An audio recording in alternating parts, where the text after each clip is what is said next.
সম্প্রতি Kevin Pietersen, যিনি একসময় ইংল্যান্ডের প্লেয়ার ছিলেন, সেই কেভিন পিটারসন তার এক্স হ্যান্ডেলে কয়েকটা বোলারের নাম তুলে ধরেছেন এবং তুলনা করেছেন বর্তমান বোলারদের সাথে, যে উনাদের যোগ্য কি এখন বোলাররা হতে পেরেছে। সেসব বোলারদের মধ্যে যেমন রয়েছে Shoaib Akhtar, Wasim Akram, Glenn McGrath, Curtly Ambrose, Anil Kumble, Harbhajan Singh প্রভূত বোলার রয়েছেন। তিনি এই তুলনাটা করতে গেলেন কেন? সত্যি কি আগেকার বোলারদের মতো এখনকার বোলারদের তুলনা করা চলে না?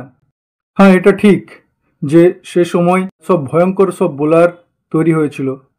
শোয়েব আখতার, যার বলের গতি ছিল আগুন ঝরার মতো গতি ছিল, 161 ওপর বল করেছে এক সময়। তার রেকর্ড আছে, এখন পর্যন্ত সেই রেকর্ড কেউ ভাঙতে পারেনি। চামিন্ডাভাস, কি সুইম ছিল! ওয়াসিম আকরাম অসাধারণ সুইম বোলার ছিলেন। ওয়াকার ইউনিস, আমাদের শ্রীনাথ, কুম্বলে, হরভজন, মুরলীধরন, এদের ফেস করা চারটিখানি ব্যাপার ছিল না। নিশ্চয় এখনো তোমাদের মনে আছে শেন ওয়ার্নের কি সেই ঘূর্ণি বল, মুরলীধরনের। শ্রীলঙ্কা সফরে যদি কোনো দল যায়, সেই দলের অবস্থা খারাপ করে দিত মুরলী একাই। দলগুলো ভয় পেত এক একটা বোলারের নাম শুনলে। সেই সময়কার দিনে বোলারদের নাম অনুসারে আমরা সেই দলগুলোকে চিনতাম। Shaun Pollock, South Africa; Shoaib Akhtar, Pakistan; Anil Kumble, India. কিন্তু এখনকার দিনে মানুষ বেশিরভাগটাই মনে রাখে সেসব দেশের ব্যাটসম্যানদের নাম অনুসারে।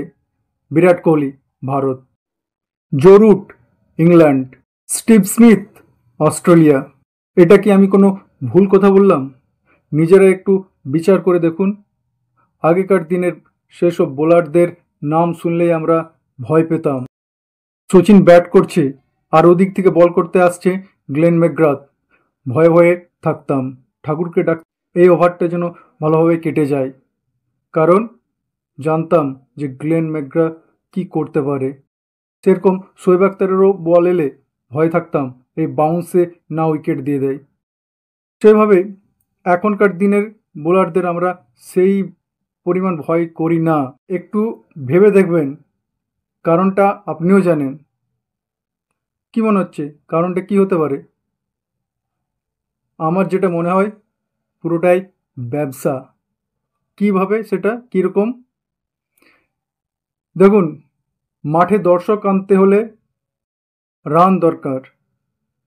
এই দুদিন আগে ওয়েস্ট ইন্ডিজ আর অস্ট্রেলিয়ার যে ম্যাচটা হলো, তাতে 27 রানে অলডাউন হয় ওয়েস্ট ইন্ডিজ। কতক্ষণ খেলা চলল? কিছুক্ষণের মধ্যে সব শেষ। এতে কি মানুষ থাকবে? তো সেই জন্য এমনভাবে পিচ বানাও যেন ব্যাটিং সহায়ক হয়, যার ফলে 6-4 হতে থাকবে, মানুষের আনন্দ আসবে, চিয়ার লিডার্সরা নাচ করবে, বিনোদন হবে, একটা কমপ্লিট প্যাকেজ হবে, যেখানে চিপসের সাথে সাথে আনন্দ, হই উল্লাস, ওয়াইনের সাথে সাথে ফুর্তি সব পাবে একসাথে। সেরকম বিনোদন চাইছে, আর এই বিনোদনেই গা ভাসিয়েছে আইসিসি, যার ফলে পিচগুলো এমনভাবে তৈরি হয়েছে যে বোলারদের সহায়তা করছে না। নাহলে এই মিচেল স্টার্ক, উনি কি পারতেন না? ওনারও 150-এর উপর স্পিড আছে, সুইম আছে, ইয়র্ক আছে, সব আছে, কিন্তু আইপিএলে এলেই শেষ। রোহিত শর্মা 1 ওভারে 28-29 রান নিয়ে নিচ্ছে। না না, আমি ব্যাটসম্যানদের ছোট করছি না, আপনি নিজে জাজ করুন। সেসব পিচ যদি এখন বানানো হতো, তাহলে ব্যাটসম্যানরা কি এইভাবে বোলারদের উপর ডমিনেট করতো? আজ জো রুট প্রায় সেঞ্চুরি করে যাচ্ছে। এই জো রুট কিছু বছর আগে সেভাবে রান করতে পারতো না। এই রিসেন্ট কয়েক বছর হলো জো রুটের ব্যাট থেকে সব এক একটা অসাধারণ সেঞ্চুরি আসছে। এই জো রুটেই বিরাট কোহলি, উইলিয়ামসন এদের সমসাময়িক। এই জো রুটের খেলা দেখলে ভাবতেই পারবেন না এই প্লেয়ার সেই প্লেয়ার ছিল। আপনি নিজেই বলুন না, এই ইন্ডিয়া আর ইংল্যান্ডের যে টেস্ট চলছে, এরকম কি আগে পিচ ছিল? কখনোই না। এই পিচে কত সুইং ছিল, কত আগ্রাসী বোলিং ছিল, এখন সেসব আর কিছুই নেই। তাছাড়া বলের মানও হ্রাস পাচ্ছে। এই যে ডিউক বলে খেলা হচ্ছে, সেই ডিউক বলের অবস্থা খুবই খারাপ। কিছু ওভার বল করার পর সেটার আকৃতি বিকৃত হয়ে যাচ্ছে।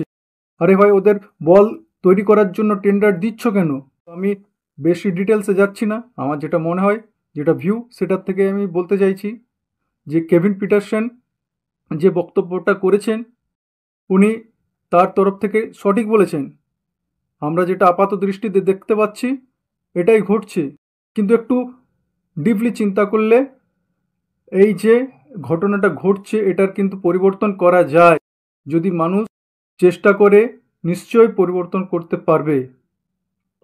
আশা করি এই ভিডিওটা তোমাদের কাছে একটা পজিটিভ বার্তা নিয়ে আসবে এবং তোমরা সোশ্যাল মিডিয়াতে এর বিরুদ্ধে সোচ্চারও হতে পারো বা এই নিয়ে লেখালেখিও করতে পারো।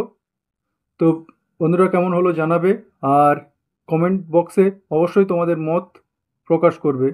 তো এইখানে একটি ছোট্ট ভিডিও শেষ করলাম। নমস্কার।